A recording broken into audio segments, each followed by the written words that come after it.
So I'm going to go ahead and get started with the presentation. So thank you all so much for joining us today for part 2 of our job market success strategies workshop series. Specifically, we're going to be talking about the PhD job market today. My name is Jessica Geiger. I am a PhD student at Claremont Graduate University and a member of APPAM's Student Activities Committee. I'm going to be hosting and moderating this event along with my fellow Student Activities Committee member, Angela Weiss. Did you want to introduce yourself real quick? Yeah, Angela Weiss. I'm just finished my PhD at the University of Chicago in public policy. I just started my job at Dartmouth in the economics department. So that's why I have a bazillion empty bookcases. In case anyone was wondering, I just moved into my office 2 days ago.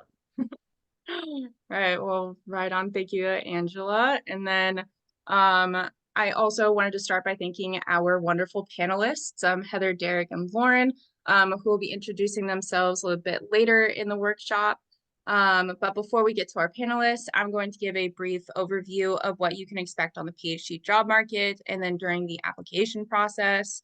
Some of this might be general knowledge to some folks and then not for others. So I think it's always worth going over things that we assume are well known, right? So we're going to go over what to expect during the academic hiring process and then the non-academic hiring process, and then what are the differences between those two.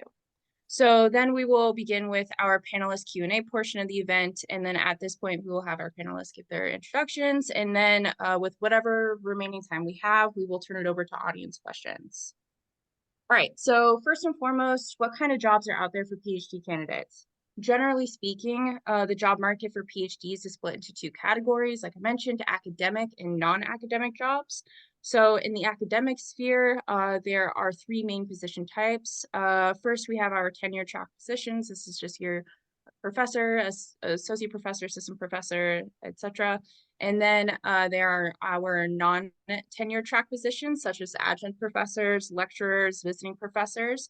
These roles may be more focused on teaching, and they are likely to be temporary positions or contracts with fewer research responsibilities, depending on the institution that you are working at. And then finally, we have our postdoctoral fellowships. These postdoctoral positions give candidates additional experience in research and then the opportunity to work on publications. And for our non-academic jobs, this can be categorized into these 4 categories. So we have our private sector, governmental, nonprofits, we have our nonprofit and NGO category, and then this science communication and publishing category. So these positions generally are research focused. So you'll be conducting research, data analysis, with the exception of those publishing and communication type jobs, which might require editing and helping communicate research findings to a broader audience. All right, and then for our application process. So although it will vary by job type, so academic versus non-academic, and then it will vary by institutions, there's generally a structure or a flow to the hiring process that candidates can expect. So as a first-generation student, I found the academic hiring process to be a bit bewildering and pretty unique from other types of jobs. So for the academic jobs, the first step is submitting your application materials like your CV, writing samples, references, transcripts, which is pretty similar to other types of jobs. However, unlike other jobs, you might be asked to submit a teaching philosophy, a research statement, and your teaching evaluations if you have taught before or TA'd. So once you submit your materials, your application will be reviewed by a search committee, which is the search community committee, which is usually comprised of faculty members from the department that you're applying to, and then possibly the dean or other administrators in that department or school. So the search committee will come up with a short list based off of reviewing those application materials, and then ask those candidates to be a part of a preliminary interview, which can take place via phone or video call, or some institutions might conduct these interviews at academic conferences like APPAM.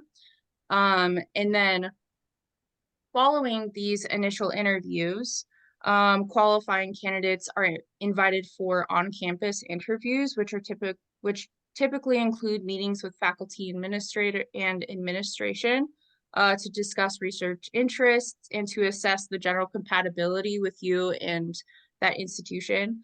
Additionally, candidates might be asked to conduct research presentations. Often these are called job talks, and then a teaching demonstration, and then candidates might be asked to conduct interviews with students just to assess how well you engage with students, and then what type of support you're able to give the students.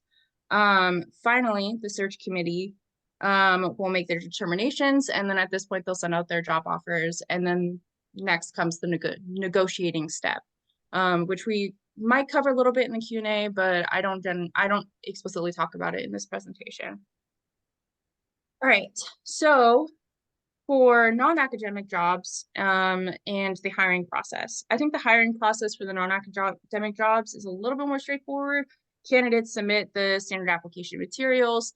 Qualified candidates will be asked to participate in initial interviews, and then they might be asked back for the technical interview where candidates demonstrate their expertise, and then maybe a behavioral interview where candidates are assessed based off of skills like how well they work in teams, their problem solving abilities, leadership skills, etc. And then candidates also, depending on the type of job in the institution, the organization that you're applying for, candidates will be asked to to complete a skills assessment, just also to assess your expertise and knowledge of the subject matter, and your fit for the job.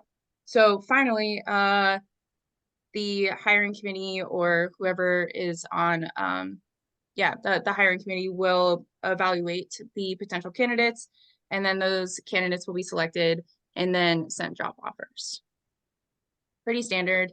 All right, so for key takeaways, I think from both the academic and the non-academic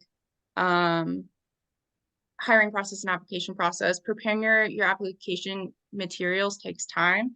So we recommend starting as soon as possible, and then be sure to use your resources like your career centers, and then ask your trusted colleagues and mentors to review your materials, and then also present any of your job talks and your teaching demonstrations to your colleagues and your mentors to get feedback early and often, so that this is an iterative process, so that you can always make those materials and those talks better.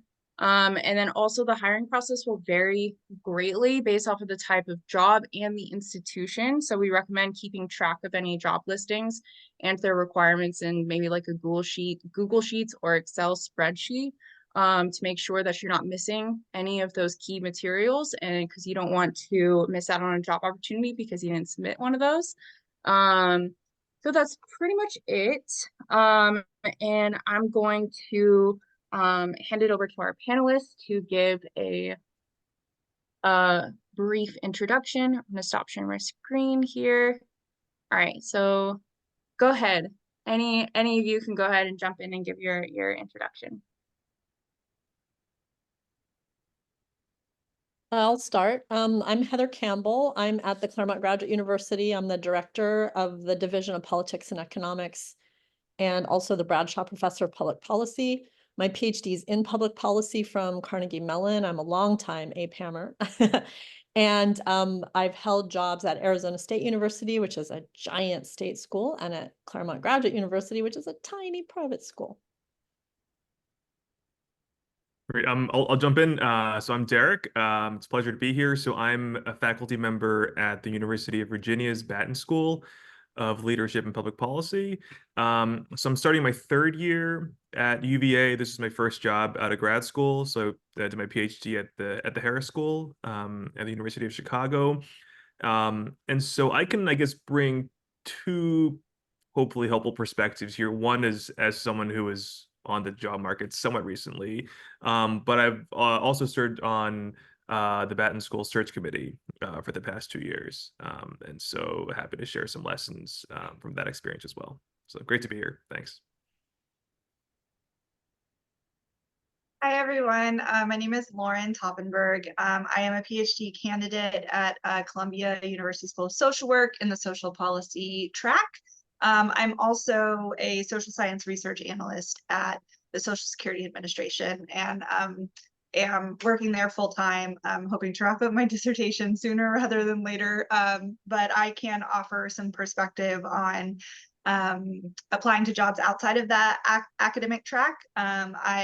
I think I applied almost exclusively to non-academic jobs, so hopefully I can answer some questions related to that. And I'd just Awesome. like to insert very briefly that getting hired in the federal government is very different from either of those processes. So if that's something you want to do, you should talk to people. And I, not only Angela working there, but I noticed Derek has worked at the, in the federal level as well. So they'll have some insight into that. Yeah, I had some interviews in federal agencies, so I'm happy to. I have a little bit of experience there, so happy to talk about my experiences as well. But yeah, Heather, you're totally right. Yeah. Yeah, I guess that segues nicely into my first question here. Based off of your own experiences, how differently or how similarly was your experience to the general structure of the application process? Was there anything specific to your academic discipline that varies?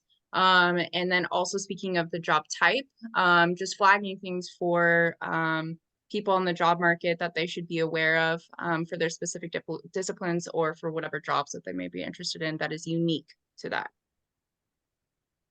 And anybody can jump in. I'll start. I think so. I'll talk a bit about kind of where I came from personally in case it's helpful. So, I was really interested in finding a job where I could focus on doing self-guided research.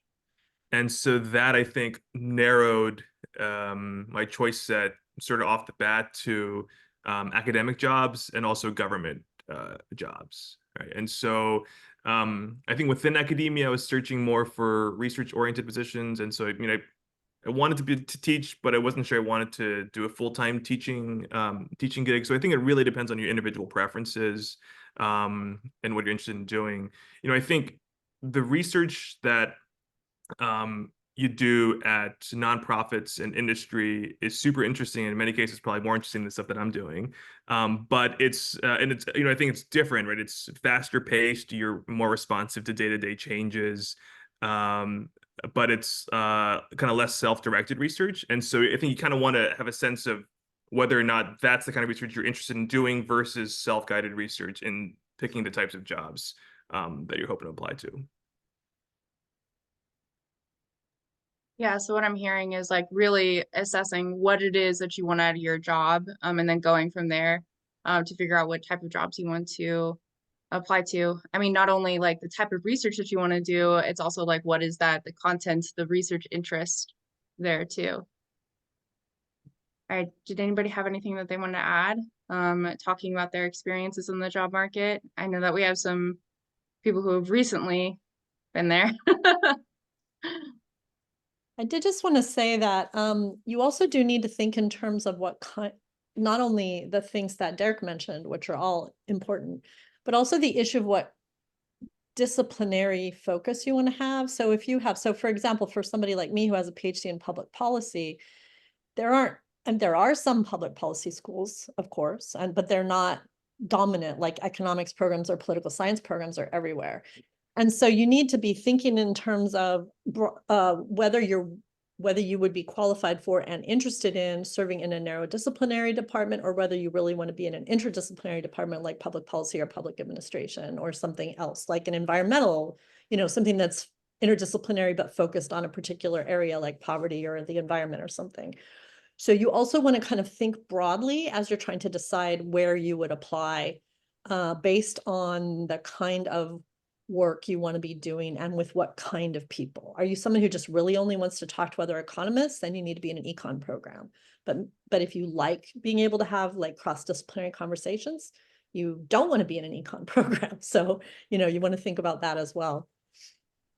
And then I kind of have a follow-up question to that. So how did you all go about finding what you wanted to do? Like, because I'm sure you start with your PhD program thinking you wanted something, and then by the end of it, you want something else out of your job, right? So was this just trial and error? What specific experiences did you go through that helped you determine your path? Well, I can say that I started my PhD program pretty much knowing I didn't want to stay in academia. I wanted to do a PhD to get kind of the skill set to do the type of research that is done in academic institutions, but I did not want to stay there. I will say there was probably a little bit of time when I felt brainwashed into thinking that I needed to apply to academic jobs. But when it came time to start the process, I started writing the teaching statements. I started writing the like research statements, and I just realized I didn't want to do that. And so that really helped me kind of focus my job search. Was your question, I'm sorry, was your question about how we found the jobs? I just totally blanked on your question. No, I'll get to that though. That's Okay. next on my list of job postings, but more of like, how did you find out? Is it basically just experience, like just trial and error, you know, Yeah. trying to figure out where you want to land, like in the non-academic or academic, and then like what position in non-academic, you know?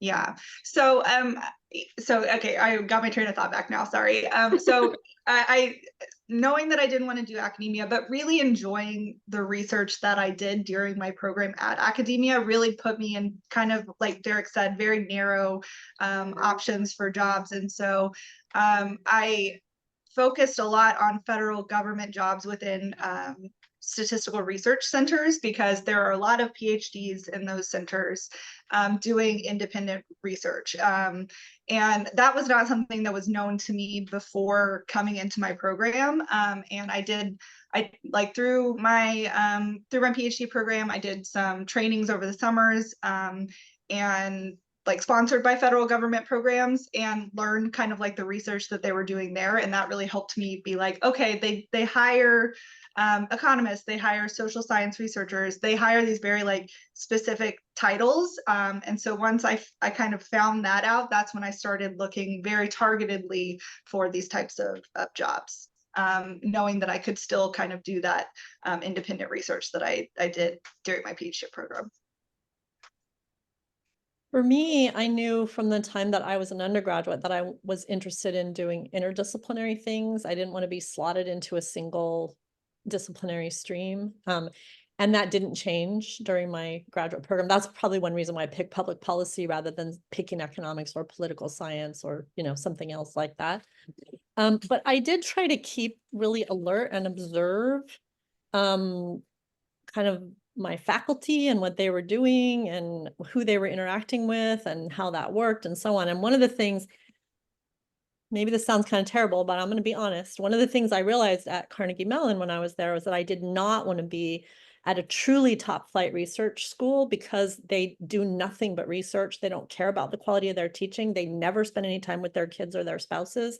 And I thought, this is a terrible life. I don't want that. I want to do research, don't get me wrong, but I want a more balanced life. And so observing their lives and seeing what it was like and how many hours a day they were at the campus. And this might be harder to observe now than it was then, but you know, I could see when they came into their office and when they left, and I knew which ones had kids that they never saw, and I knew what, you know, and so I just tried to pay attention, you know, to what was going on around me. And I think it's great that Lauren, for example, is taking these summer opportunities and things. I think the more opportunities that you take that give you windows into these different things is really helpful. Yeah, that's great. So I'm hearing look at your research interests. What is it that you are, like the content that you're interested, the types of research that you want to conduct, and then also that work-life balance, and then that'll help you determine what organizations and institutions you want to try to apply to, and have that targeted search in your job application process. All right, so the next question I wanted to ask is kind of a basic one, but how did you decide that you were ready to go on the job market? When in the PhD process do students typically go on the job market? And then was that your experience too?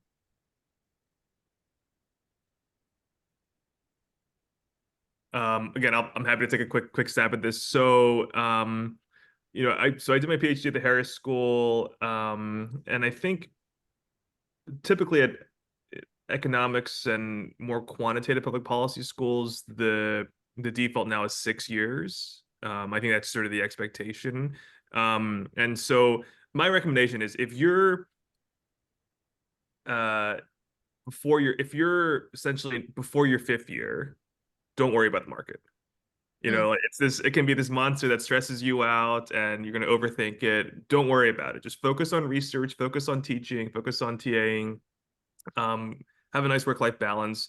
I think the market really becomes salient in your 5th year, assuming they're going to go on in 6 years. I think that being said, there is some more heterogeneity nowadays. Some folks will take 5 years, especially people who are pretty sure they're not going to go on the academic job market. And other folks will take, 7 years and get great jobs. So I think it ultimately depends on how you're progressing in the program. You want to talk to your advisors about this as well. They have a good sense of how you're doing and what might be a good time for you to go on. But let me start with that, and happy to pass it off to Heather and Lauren.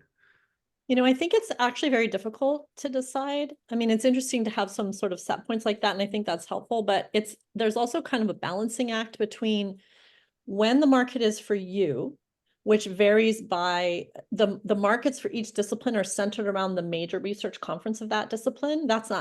It's not only determined by that, because it's also determined by the academic school year. But for example, in economics, the main conference is in January, and so that's going to kind of center when the market is for economists. But for APPAM, it's in November. For political science, it's in August. So this has an effect. But there's also the issue of where you are in your dissertation. Most places nowadays will not hire someone whose dissertation is not done on a tenure line job. That's what I'm talking about here. So there becomes this kind of tricky balancing act of figuring out that you think you'll be done by the start of the next academic year, but you also have to take into account that applying is very time consuming. And so that takes away time from completing your dissertation. And I do want to mention that this can be a particularly difficult issue for international students because of their visa situation. And so I've actually known of cases where international students purposely put off defending the dissertation in order to time it correctly so that they weren't removed from the country before they had gotten their job. So I do think that there's some, this is not an answer, right? But what I'm saying, it can be kind of hard to figure out exactly what that balance is. But I definitely agree that talking to your advisors is a good idea. Because for one thing, they have a better idea than you do of whether you're really going to be done or not. You get to a point where you just want to be done so badly that you think you will be done, but your advisor might know better. So you need to talk to them. Yeah, really leaning on your network and your mentors to figure that out. Yeah. All right, great. So Looks like Lauren might have something, and I guess you're not done, but you're hired. So yeah, I was laughing at your comment about you really just want to be done, because that's sort of what happened to me. Is that last fall I had my job market paper. It wasn't really even a job market paper. I had my first dissertation paper done, and a lot of people around me were applying for academic jobs, and I sort of started to feel the stress of like, oh, do I need to start applying for jobs now? And so I did, and then I got this job. I got this job offer, and they were like, well, because of congressional budget restrictions, we have to hire you before a certain date, or we can't hire you at all. And so my hands were kind of tied on that of like, if I want this job, I need to start now, before my dissertation is done. But I will say that that there has been some flexibility in letting me kind of like spend part of my time working on my dissertation. So it really ended up working out well all around. But just to say, the timing is really tricky, and there's not like necessarily, I think, one way to do it. You kind of just have to figure out what works best with your schedule and your needs. Like for me, I only got 4 years of funding in my program, so it was very important for me to have a job lined up at the end of 4 years, because I wanted to be done, but if I wasn't done, I needed some way to pay for it. So there are like other considerations outside of just the job market of like when you should start applying for jobs. I really like this though, the discussion of like, because I mean, the flexibility here can be daunting, but it's also liberating too, to just figure out what works best for you. And that takes some reflection and, talking with people. But I actually find that kind of a liberating thing. There's no set way to do this. And I see that we have some. Do you mind if I just add one other little thing? So there's sort of the regular job market, but then there's also this kind of trailing job market, I guess I'll call it, which is where there have been certain, like somebody suddenly quits and the school didn't know they were going to quit because they get another job, so then they leave, or they did a search and it failed for one reason or another, like their top candidate took a different job and so they didn't get to hire. And so there's the regular job market, but it's also worth it to look kind of at the very end of the academic year, so in May or so, and then also into the summer, because sometimes jobs pop up at that point. And so if that suddenly becomes a really good opportunity for you, like you finished a little sooner than you expected or something like that, or for that matter, your first attempts didn't work out, do go back in and look again, because there can be some new stuff at that point. And that can be postdocs too, by the way. So that kind of brings me into my next question. And I see that there's some activity in the chat about this, about where do you find job openings? Where do you hear about that somebody's dropped out and that they're looking for somebody else? How do you find these job listings?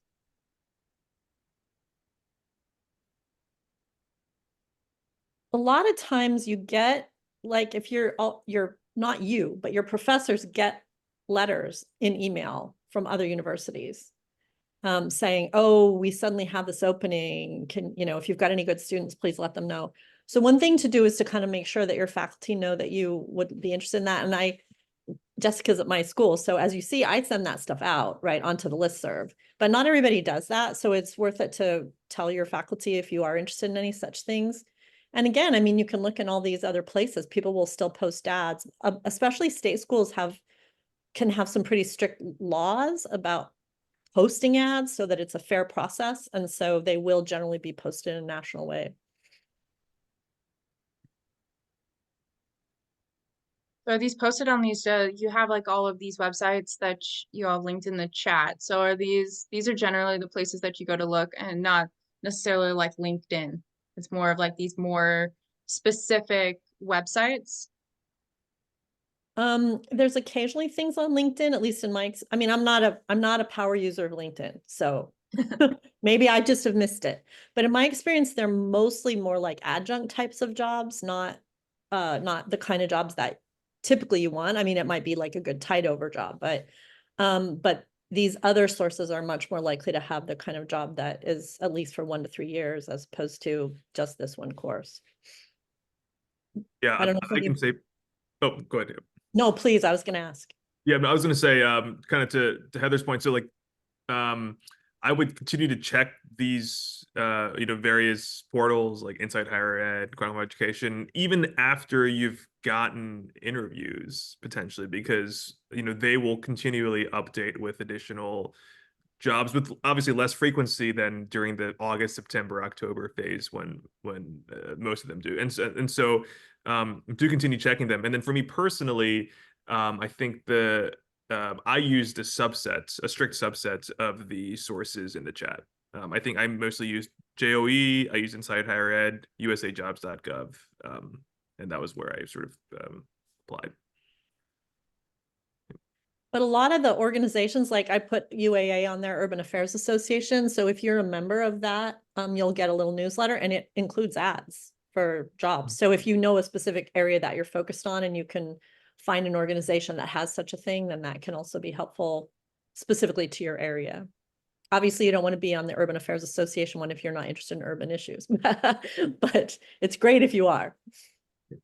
Just to piggyback off of that, I found, or I had a lot of success in kind of those email newsletters of like job postings. And I don't think I ever I can't remember off the top of my head whether I ever actually applied to any of those jobs, but just seeing kind of like the job descriptions and the job titles from an early point in my kind of PhD career kind of helped me understand what types of jobs are available.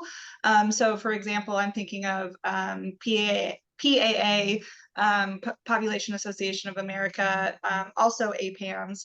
I would get a lot of, postdoc descriptions, or I would get a lot of research scientist positions within universities. And just kind of like knowing what was out there, knowing what the titles were was also helpful for me to like do my own independent searches, because it can be very daunting. Like you type into Google PhD jobs and like that's not useful, it's not helpful. So like knowing job titles to actually search for, I found a very useful process. Yeah, that's a great tip. And then I kind of wanted to touch on, we talked about this a little bit before the webinar officially started, but the importance of like these associations and networking. Angela, did you want to talk about your experience? Oh, about networking? Yes. Yeah, well, okay, I will jump in because it's very appropriate to this group, that, conferences are a great time to network. If you're like me, you hear the word networking and you kind of like cringe and want to crawl up into a little ball. The job market, you have to put yourself outside your comfort zone. It's kind of funny because the skills that have served you so well up till now aren't necessarily aligned with how you get a job.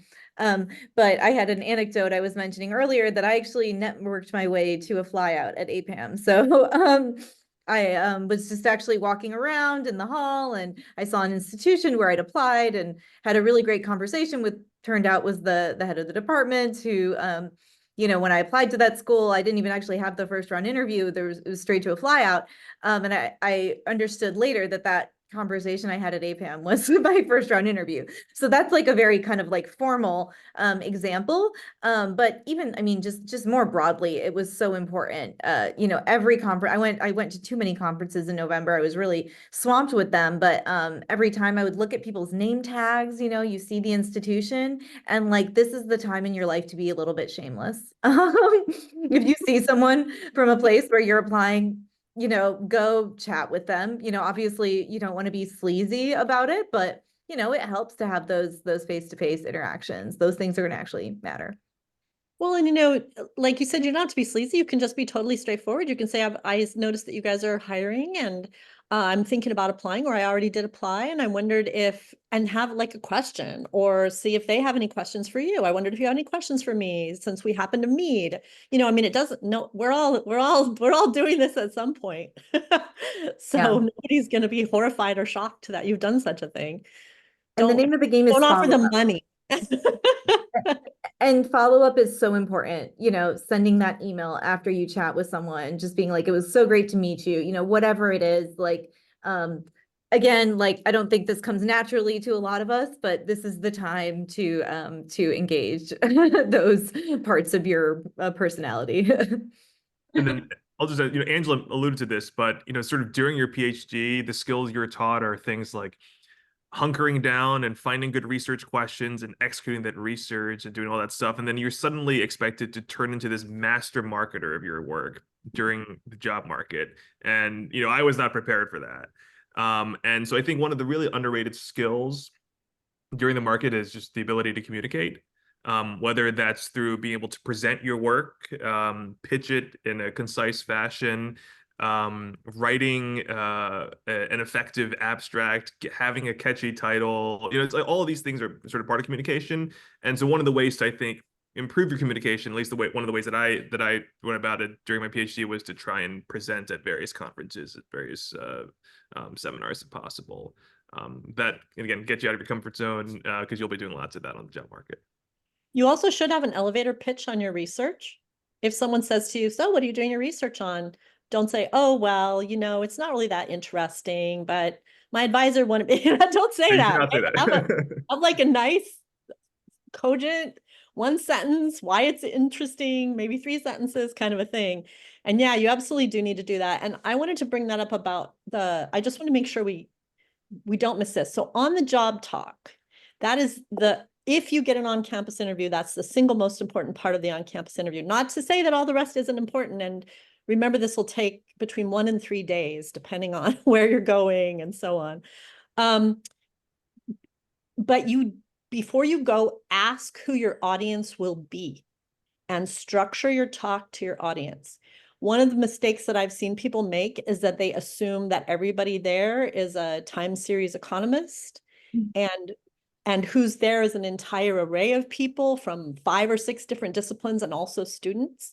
And they talk in this level that's way over the head of the audience, or too narrow for the audience, and the audience doesn't understand why this is an interesting question. You know, it's too much inside baseball. You don't want to do that. You want to make sure that you're speaking to your audience. This is not defending your dissertation where you have to prove that you're an expert. We actually take that for granted at that point. You have to prove that you actually can communicate interestingly and well to a good audience about your work. And so it's really important to ask ahead who will be there, how many people, what kind of backgrounds will they have, and then make sure that you're presenting to that audience, not to an imaginary audience like your dissertation committee or the 3 experts whose work you've cited the most in your dissertation or something like that. I just wanted to add, and I meant to say this earlier on the subject of job talks. I not applying to academic jobs, I still did job talks basically for both the government positions that I applied for and for industry consulting jobs. So I didn't realize that that was going to be something that was expected. So that really took me by surprise and ate up a lot of my time around my interview dates because I didn't have anything prepared yet. So just to put that out there, that there are non-academic jobs that still want you to be able to present your research and communicate your findings, and that it's basically the same as giving a job talk. Your audiences might be slightly different.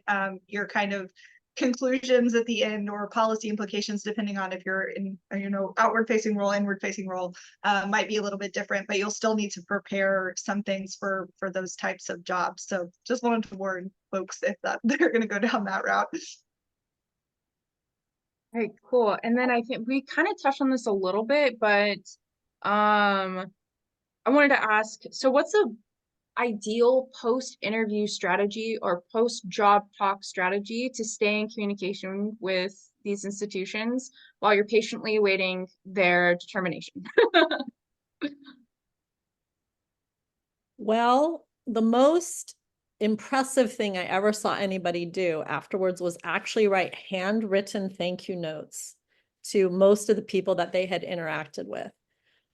This was quite some time ago now, and I don't think anybody would expect that now, but it certainly does make you stand out from the crowd. I mean, all of us were standing around our faculty mailboxes saying, "Look at this, I got a note." So it really made the person stand out. But certainly if you can write a thank you, and especially if you can, it can become sort of a blur, right, over the days, and you meet person after person after person. But if you can remember any little thing that you talked about with them and mention that in there, that's really helpful. Usually the faculty, though, they won't really know how the process is moving along at that point. So don't ask them that. Ask the staff. That would be my suggestion, and maybe the chair, but not the regular faculty. Yeah, and just to add to that, so I think you should, after a first round interview or after a flyout, you should feel comfortable just, if you have questions, emailing this chair of the search committee. And in my experience, being both on the applicant and also the committee side, we've always responded to applicant emails as best as we can. And sometimes, as Heather said, we just don't know what the timeline is. Right? We might say, oh, we have a couple more flyouts coming. And even if you're the last flyout, say, it can take, a week or 2 to get offers out because, the committee has to solicit feedback from the faculty, draft a report, circulate that report to the other faculty, have a faculty meeting, vote, and so there's a lot of logistical stuff. So I would just try and keep in contact with the chair of the committee if possible. And the other thing I'll say is, if there's a job that is your top is one of your top choices or is your top choice, you should let the job know that. I mean, you should be honest, but you should tell them that. I'm a firm believer that kind of more information benefits both sides, so that, you know, as many applicants can get the jobs that they want, and as many employers can hire the applicants that they want to hire. And so you can, I think, mention that. You can maybe even ask your advisors to vouch on behalf of you as well, and say, you know, this is, you know, this is actually so and so's top choice, and so you should not be shy about that. Yeah, one of the things that the employers hate is to go through all this and make the offer and then have it turned down. They don't want that. So if they know you're the top choice, then they take that into account. I mean, that won't make them pick you if they didn't like you. But if they're trying to decide between, you know, like this, then that can really be beneficial. That's true. So someone's asking here a question. Should I try to address that, Jessica, or do you have other things you'd rather go on to? I just wanted to finish really quick with the Q&A, and then we can go ahead and then do audience questions. One thing I wanted to ask is kind of a question about well-being after we do all this. What do you recommend that we do? Because like in between this process is a lot. So what do you recommend we do in the interim to kind of make sure that we are okay? Any strategies that you guys used that you felt were helpful? Because there's a lot of hurry up and wait. A lot of this is anxiety inducing. So any tips on that front before we move over to audience questions? So I want to say something that's not actually answering your question. Cool. It is anxiety producing, and it is a lot, and it can be overwhelming because you meet so many people and you've got to be on every minute, but it's really fun. Honestly, it is. You get to talk to all these really interesting people about your research. How often do you get to do that? And about their research. And, you know, it's actually very fun. So at least, I mean, I'm sure there could be situations where it wasn't fun at all. And then that would probably be a sign that you don't really want to go there. But normally it's actually, it is fatiguing. I'm not going to deny that, but it's also a very fun process. So do keep that in mind. You prepare ahead and then you're there and you're doing this, and it's just very exciting, actually, getting to talk to everybody. So keep that in mind too. There's a positive side to it, even to the search part. I love that. That's reframing it, and you know, this is fun. And then also listening if it's not fun, because like you also are assessing whether or not you're a good fit for an institution. So if it becomes not fun, then that's a good sign that maybe this isn't a good fit for you.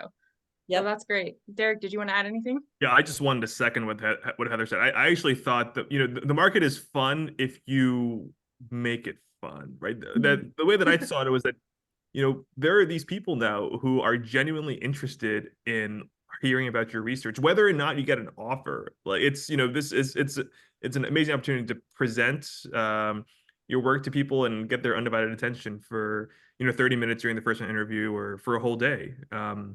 During the flyout. So I would definitely keep that in mind. I mean, I think a couple other just pieces of advice that I would give. People always say the market is a marathon and not a sprint. And I'd say that's true just in terms of just the fatigue that Heather was mentioning, because it's just a lot of interviews, a lot of travel potentially. So a couple things that I did that were helpful. One is if you have routines, try and keep them. You know, I would go on daily walks around 4-ish p.m. to my favorite coffee shop and get coffee. I kept that. My then fiance, now wife, we would watch Jeopardy at night at 7:30 p.m. We kept that. So try and keep your routines if possible. I would try and take a vacation before the market, actually.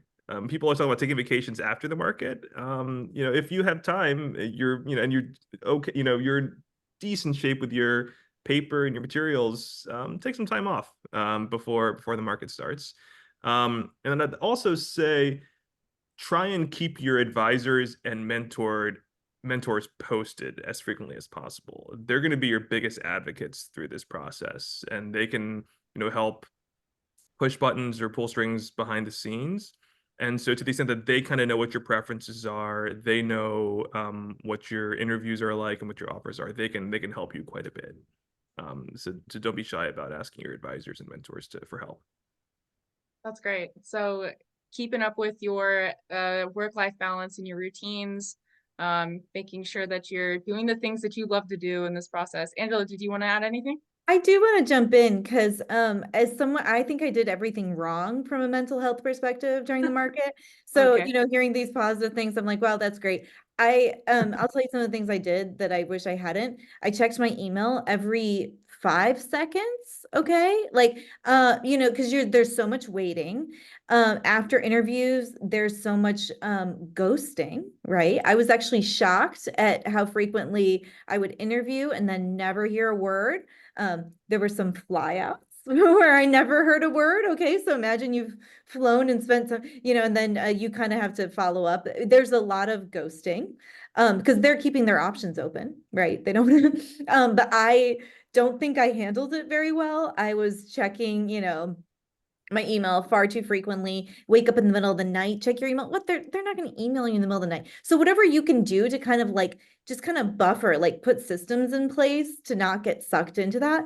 And you know, I had a really tremendous job market outcome. I couldn't be more thrilled, but I will tell you it was a deep well of despair until it wasn't. So just it's kind of like dating. It doesn't have to work every time. It has to work like one time.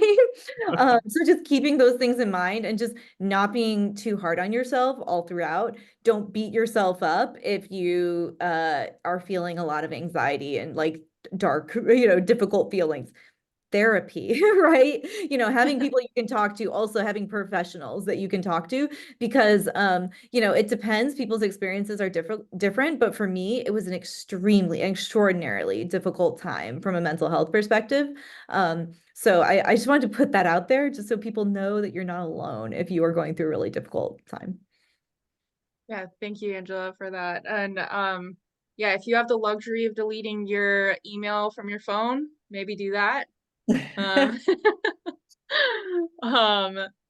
but I know that some people have work emails if they have to, but if you can, probably do that. So I know that we have some audience questions. Let's go ahead and get to those. So while I read these, if you want to unmute and go ahead and say your questions out loud, otherwise we'll go ahead and Heather, do you remember that question that you wanted to respond to? Okay, Yes. go ahead. So this person asked about, from the employer's perspective, some qualifications that are prioritized. One of the things that this person asked about was citizenship status. I've been on a lot of search committees at this point, and I've never once seen citizenship status be relevant. I am sure it is relevant at some point in the process, but it's always been above my pay grade, even though I've been like a department chair and I'm a director now. So somebody has to think about that at the organizational level, but the faculty, in my experience, don't think about it at all. That's not relevant to them. Okay, good. Yeah. The other thing is that what you prioritize in terms of publications, teaching experience has to do with the kind of institution you are. If you're a teaching institution, you prioritize teaching. And if you're a research institution, you prioritize research. And it's important for you to know that if you might apply to both teaching schools and research schools, you probably need 2 different letters and 2 different statements and so on, because you want to prioritize them differently depending on how you're marketing yourself as like a great teacher who cares a lot about the students and does some research, or a great researcher who cares about the students. So you want to keep that in mind too.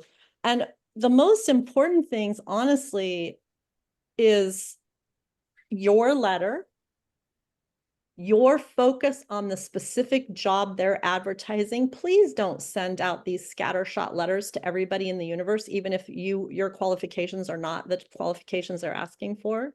It's really just annoying to the committees. People on Joe do this a lot. I think there's some kind of automated button that you can push and then it sort of sends it out to a bazillion places, but it's not pleasing to the recipients. Target your stuff to places where you actually fit the criteria. And then your letters from your committee, you know, your reference letters. Those are, other than things like how many publications you have and in what journals and that kind of thing, or what your teaching experience is, those are important. But in terms of the things that you can't affect those at the point of application, right? They are what they are at that point. What you can affect at the point of application is your letter and your statements, and then picking well in terms of the people who are going to write you letters. And then I'll add to that. I think, you know, the job market is one thing that I've learned. The job market is very idiosyncratic. And so you don't want to necessarily take, personally it's easier said than done, but every school that ghost you, or every school that or employer that doesn't give you a interview and fly out, don't take it personally. There are just things that you just, I think, can control. I'll give you an example. In some cases, schools might be looking for someone to teach a class because someone left, and so that is the one thing that gives a candidate an advantage. A school might be hiring in a particular research field, and whether or not they advertise it publicly, they might just want to hire in someone who does work on poverty in sub-Saharan Africa, because that's like a focus that they've identified, and someone, you should do work on that, and they left that school and they want to employ and they want to place that person. And so these are things that might give people an edge and might give you a disadvantage if you're not in that. And so don't take things too personally, because sometimes it's just nothing that you can do. And so what I'll say is interviews will come, and flyouts will come. Talk to your advisors. They might have a sense of what some employers are looking for that may be under the surface.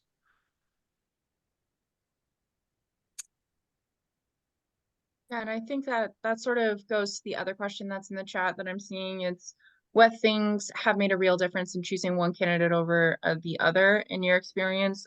Was there anything in particular, like qualifications, research experience? I guess one thing that I wanted to ask to kind of like supplement this question is, for those of us who are trying to bolster our CVs, what sort of qualifications do you think that we should focus on? Like research. I get if you want to do a research institution versus a teaching institution, you should probably focus on one of those. But was there any qualifications that you think that we should be focusing on and trying to get more experience before we head to the job market?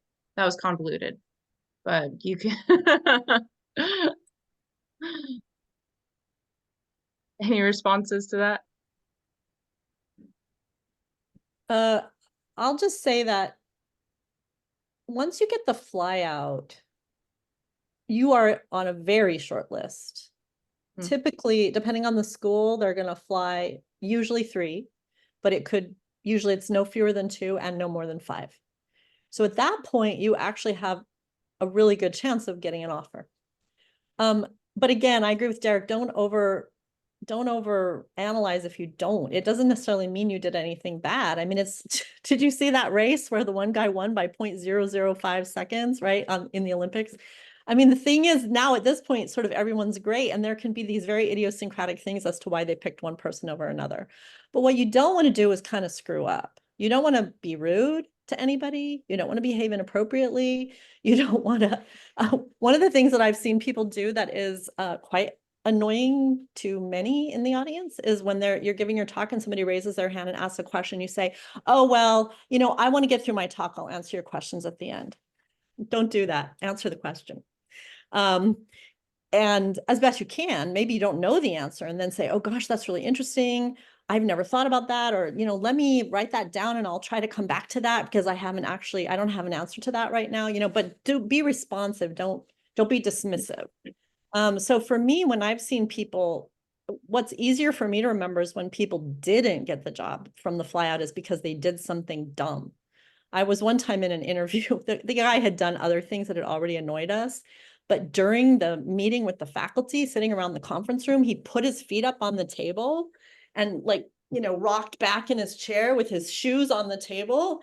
And that was kind of the final, that was, like I said, we'd already kind of been annoyed, but that definitely did not help his case.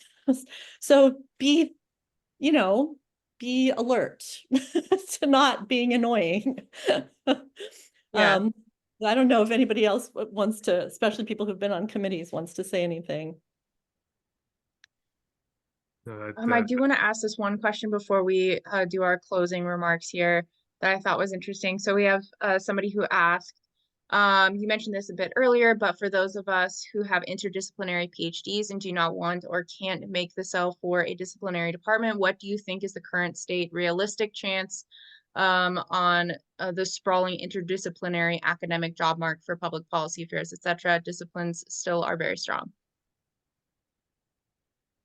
Yeah, so I'm happy to jump in here, and I'll sort of harken back to one thing that Heather said. This is a case where it's helpful to tailor your cover letters to the schools that you're applying to. And a lot of times, with the public policy schools, not only are they interdisciplinary, but they take a lot of different forms. I'll give you an example. At the Batten School, at where I am at UVA, we have three sets of faculty. So we have economists, and then we have social psychologists, and then we have political scientists. Right. There are other policy schools that are, more management or more political science, and so they all have different strengths and weaknesses and guises. And to the so for us, if you in your letter you say something along the lines of, oh, my research can talk to all three of these groups, psychologists, both scientists and economists, that's something that we were like, wow, this person actually did their research and could actually be an interesting fit here. So I would actually it's a little bit more legwork when you're doing the application, but try and do a little bit of research into the schools you're applying to, tailor your letters a bit, and that can actually have a real impact when it comes to kind of reviewing the applications for the first round interviews. I'd also say don't dismiss being in a disciplinary program too rapidly, because sometimes even in a disciplinary program, they want an X. So I'm in a political science program. I have I have a bachelor's degree in political science for what that's worth, but I am not a political scientist, but they needed a policy person too. So, and when I went to ASU, I was in the public administration program, but they needed a policy person. So, and they also hired economists in there. So the thing is that I actually think that this is a good time for people who are doing sprawling interdisciplinarity. I think there's more focus on interdisciplinary research nationwide at this time than there has been at some other periods. And also, there are not only these sort of touch points like, well, we're a political science program, but we need a policy analyst or whatever, but there's also actual programs that are designed to be transdisciplinary. So they're problem focused rather than discipline focused. And I think there's an increasing number of those. So environmental programs, or like I said, poverty programs, or housing programs, and in that case, they're not necessarily looking for a specific discipline. They're looking for a set of disciplines that can contribute specifically to those topical areas. I think Derek's right. It maybe is a bit harder to search because you can't just go to Joe, right? If you're an economist, you can always go to Joe, and if you're looking for an econ job, but if you want these broader things, you're going to have to throw a wider net and perhaps work a bit harder to find them. But I think they're there. Awesome. So we are going over a little bit. Panelists, if you have to leave, or audience members, if you are running out of time here, I just wanted to quickly present this slide here. So we have our research conference in the fall. If you'd like to register or look at the program, go ahead and use the QR code here. If you have any questions or want to follow up, you can feel free to email me or Leslie. And a special shout out and thank you to Leslie. Without her, none of these workshops or the student activities community offerings wouldn't be possible. So thank you so much, Leslie. And then also follow us on Twitter or X, pending what you want to call it. And then if you're going to APPAM this year, go ahead and use this hashtag to tag us in pictures and posts and whatnot. And then also keep an eye out for future professional development workshops and webinars. But Leslie also mentioned that we're going to keep the Zoom room open for another few minutes here, at least until 11:10. But feel free to leave if you have to. Thank you again so much, panelists, for all of you, for your time and your wisdom that you shared with us today. We really appreciate it. So I guess we have some remaining questions. If y'all can stay on, that'd be great. If not, that's okay too. Okay.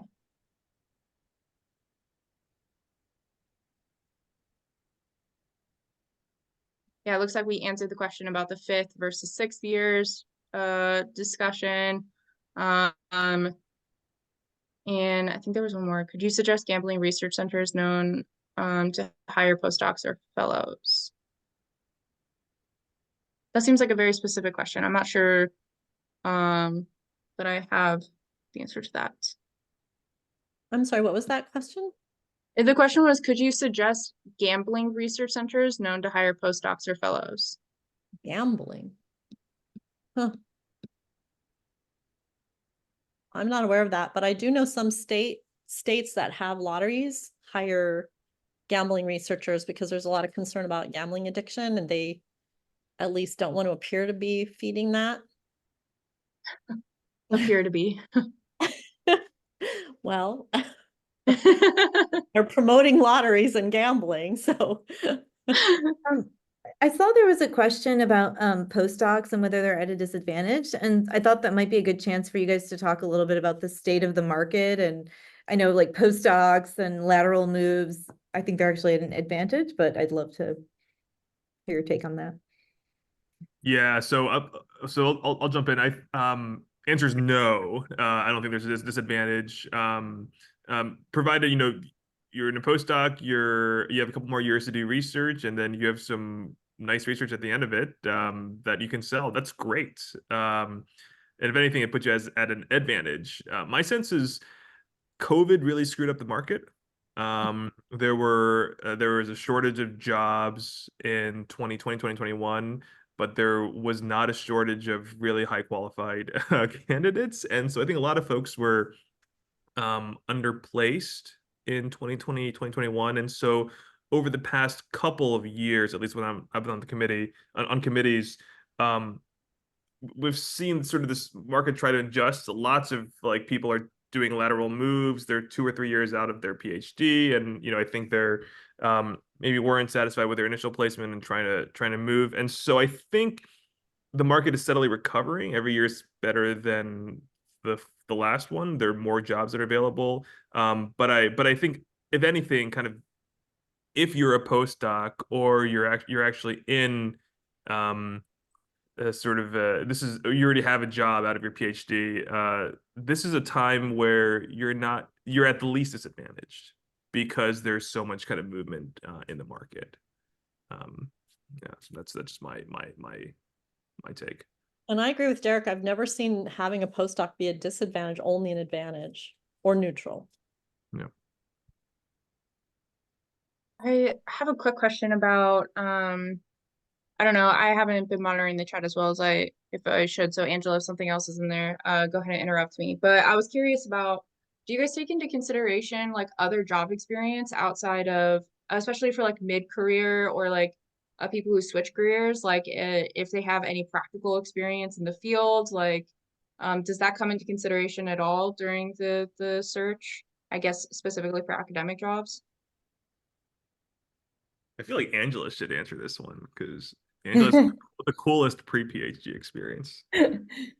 Well, I was a diplomat and did Oh. stuff that's very different from studying poverty domestically in the US. I think it helps if you're interesting. This is actually okay. So side note, the reason I roped Derek into doing this is because Derek gave me all my advice when I was on the job market. And one thing you mentioned to me is that, especially at the flyout stage, what kind of matters is whether you seem like a good colleague, right? Whether you seem like someone people want to work with. And so, I think those past experiences can come into play in terms of, seeming like an interesting person who can talk about stuff other than just your job. I'm kind of weird because I did something completely different and then shifted to this. I think policy schools value it for sure.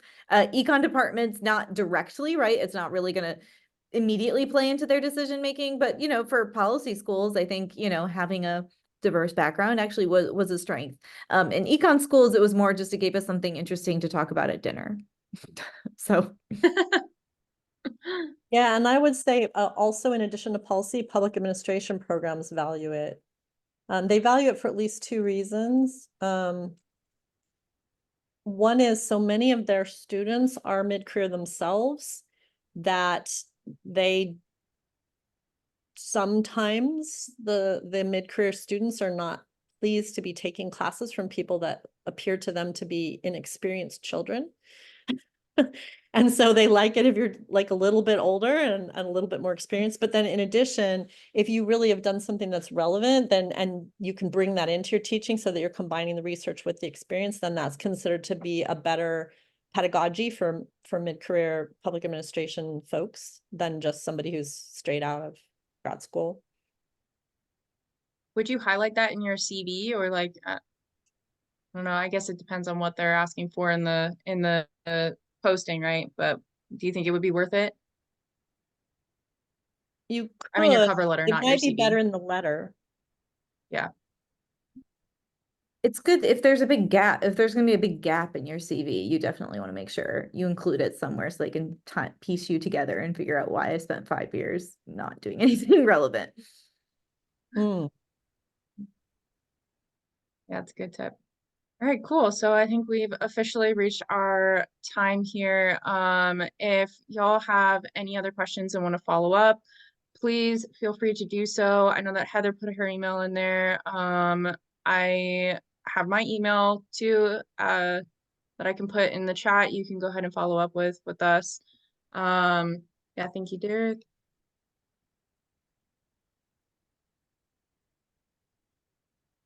All right, cool. Well, thank you guys so much for participating, and yay. I hope you all have a good one. Thanks for organizing it, Jessica, and I enjoyed meeting you all that I hadn't met before, and we wish you well in the market. Yeah. Yes. Best of luck, everybody.